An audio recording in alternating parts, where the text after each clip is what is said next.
Hey everyone, it is Corey. Long time no chat. Hope everybody is doing fantastic today. And what I wanted to do today is I wanted to go back to, I'll call it back by popular demand because I had a few people messaging me about this. But I decided to go back to a format I was using before for the Facebook Lives. It's related to our show, Let's Do Influencing. So we're getting ready to relaunch the show in a big way, the podcast. But also for a while, what I've been doing, and I want to jump back to it, is doing some videos about influencers that I've spent time with and what I've learned from them. And so this became popular. I shared some in the past, and I might redo some of those, but stuff I learned from Biff Naked, John Lee Dumas of Entrepreneur on Fire, Jack Canfield, the Chicken Soup for the Soul guy.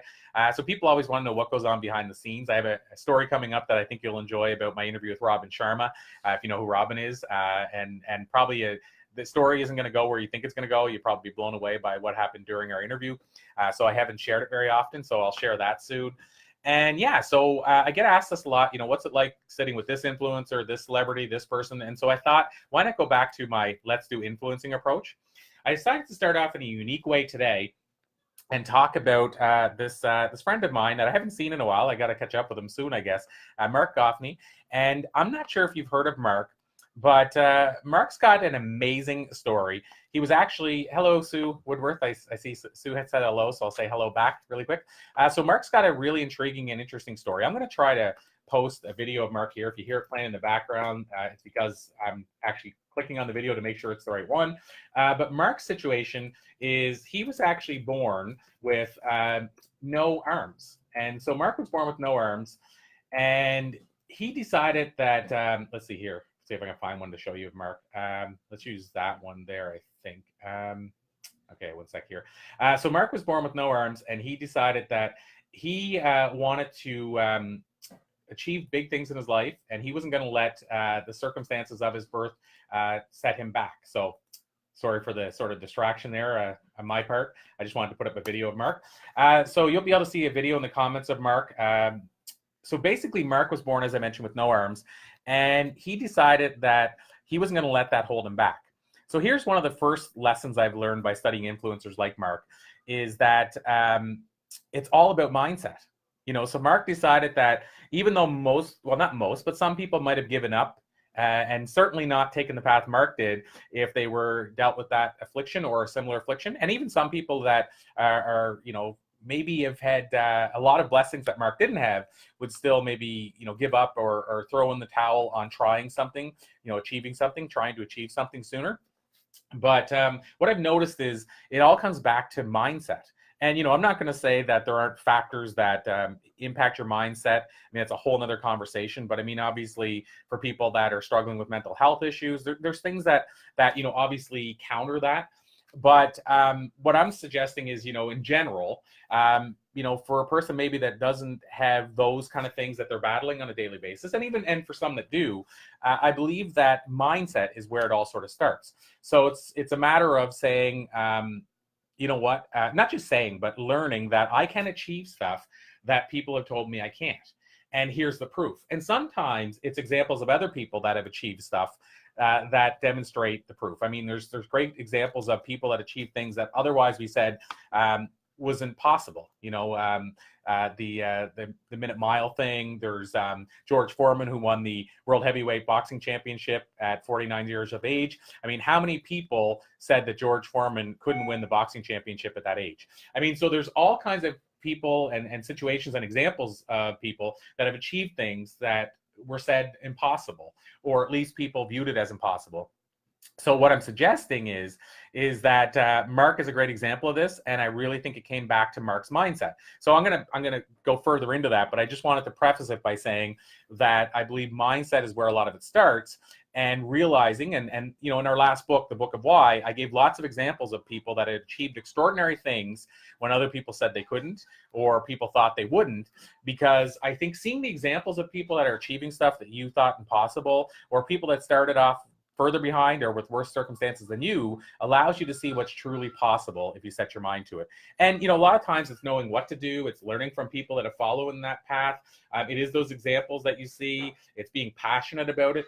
All those things factor into you tackling something that you might think is beyond your grasp. It's also knowing, how do I step outside my comfort zone? In my TEDx talk, the second one, about crushing your comfort zones, I give some strategies that I've learned after interviewing high achievers for expanding your comfort zone. So maybe it just means doing that.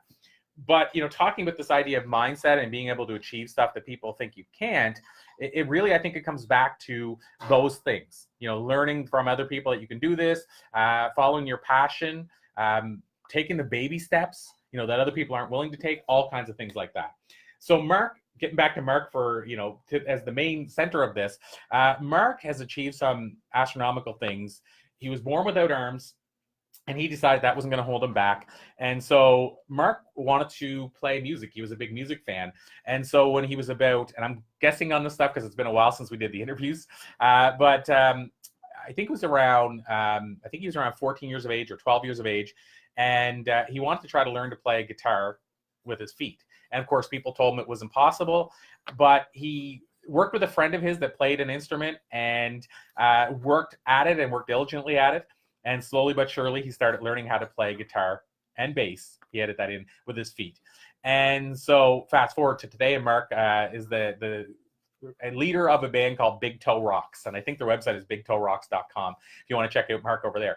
But first and foremost, something that people would have probably thought impossible, Mark decided to learn how to play guitar and bass with his feet. And it was funny, recently my girlfriend I was teaching her how to play guitar, and she was saying, I can't learn how to play because my fingers are too big for the fret. And then I showed her a video of Mark, and she's like, okay, I submit. Okay, yeah, I can probably, my fingers aren't probably too big if Mark can learn to play with his feet. And so I went to see Mark actually play. I was in San Diego, and Mark's based in San Diego, and I went to a show that he played at. Brilliant show. He actually, afterwards, I was planning to wear the shirt today, and I couldn't find it, but he gave me a Big Toe Rock shirt afterward. And since I was wearing it, I thought I'd wear a tank top today anyway. This one was from Venice Beach, but I couldn't find the one Mark gave me. But I thought I would, share this about Mark today because I was thinking about putting on that tank top. And even just that example of something that Mark did that seems like it would be almost impossible for most people. I was talking to somebody that was in Mark's band. I turned away. I didn't look for a couple of minutes. And then by the time I looked back, Mark had already opened his car door. He drives his car with his feet, by the way. Opened his car door, opened his trunk, and handed me the shirt.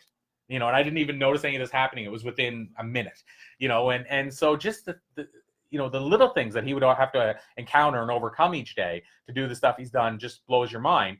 But if you ask Mark, and I have asked him, it all comes back to mindset.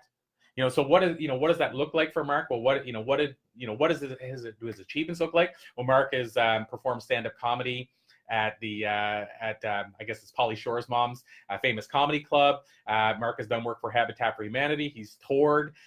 He drives his car, like I say, with his feet. He also, again, plays guitar and bass with his feet, and he supports himself with the living that he makes. And he also, this is a really cool story as well, but Mark also was nominated, his commercial he was in, I'll correct that, was nominated for an Emmy. And the commercial was basically an NFL commercial that aired during the Super Bowl. And Mark, essentially they needed somebody to tie a baby's diapers or put on a baby's diapers with their feet. And they auditioned a whole bunch of people that said they could do it, and only Mark and one other person could do it. Mark got the gig, and basically the gist, and I haven't even seen the commercial, but the gist is that he was it showed feet tying a baby's diaper up, and then it went up the body to show the person typing on NFL.com. And the idea and the premise was that you'll love our new website so much that you'll figure out how to do other stuff without leaving the website. And the other stuff in this case was putting on the baby's diaper. And I asked Mark how he learned that, and he said because when he had his two children, he had to do diaper duty with his feet again. And I think if I remember correctly, he said his girlfriend handed over the baby and said, "Your turn, Mark." And so you get the message, hopefully, in the point here. Sandra Saunders, I see that you waved, and I just wanted to acknowledge that. And Sue said cool, and I think you were saying cool about Mark's journey and some of the stuff he's been able to achieve. But again, yeah, he had the same chores, we'll say, as any other husband. And I think in this story, I'm going by memory, so again, I might have been a bit off, but another factor in this whole mindset thing was that Mark's parents made him do the same chores. I think he had multiple brothers, maybe like 6 to 8 siblings, I think, if I remember correctly. And, he was made to do the same chores as they were. He wasn't given any kind of, break because because he didn't have his arms. And I think if I remember the story correctly, his father went out one day when Mark was watching cartoons and went outside, didn't tell Mark what he was doing, and he raked up a pile of leaves with his feet. And he came back in and said, Mark, there's no reason you can't be out there raking the leaves, because look at the mess I was able to put together, and I don't even use my feet very often. So you need to be able to go out there. You need to go out there and do your chores, and that included raking leaves, I believe. I may have this story incorrect, Mark. Let me know if I'm wrong. But the point of this whole message is, look what Mark was able to achieve with mindset. And there's other factors that come into it, but I just want you to understand the power of mindset. I want to share a story of what I learned from Mark, and what I learned from Mark is that what we see as disabilities can actually be abilities, and what we see as setbacks can actually be our opportunities. And Mark chose to look at things like that. He chose to say, I'm not going to let this dictate my life. I'm going to dictate my life. I'm not going to let where I started dictate where I end. And he chose those things, and I believe you can as well. So first of all, the question is, have you heard of Mark? And if you haven't, check him out. I posted one of his videos in the comments here, and I'm going to post another one here shortly. But check out Mark and check out the amazing things he's been able to achieve. Sue mentioned amazing stuff, and I know Mark's heard that in his journey before. And that the cool thing too is Mark is super humble, and also the amount of people he's inspired is staggering. And I don't even know if he realizes how many people he's inspired, but just people in my circle that have told me when they heard Mark's story how much it inspired them.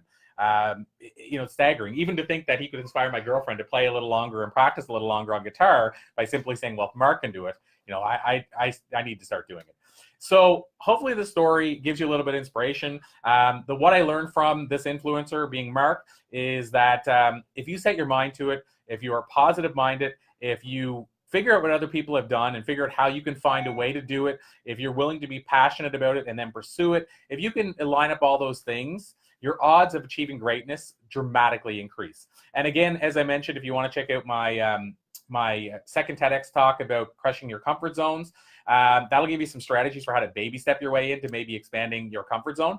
And the last thing I'll say is, if one of your comfort zone areas that you want to expand is getting on a stage, I do a lot of work with people. We have the speaking program, our TEDx related program. If you want to learn more about that, I'm going to put the website in right now. It's thespeakingprogram.com, and you can actually go there and sign up, and you'll actually get access right away to a video interview with Tom Ziglar, the son of the proud I'll correct that again, the proud son of the late great Zig Ziglar.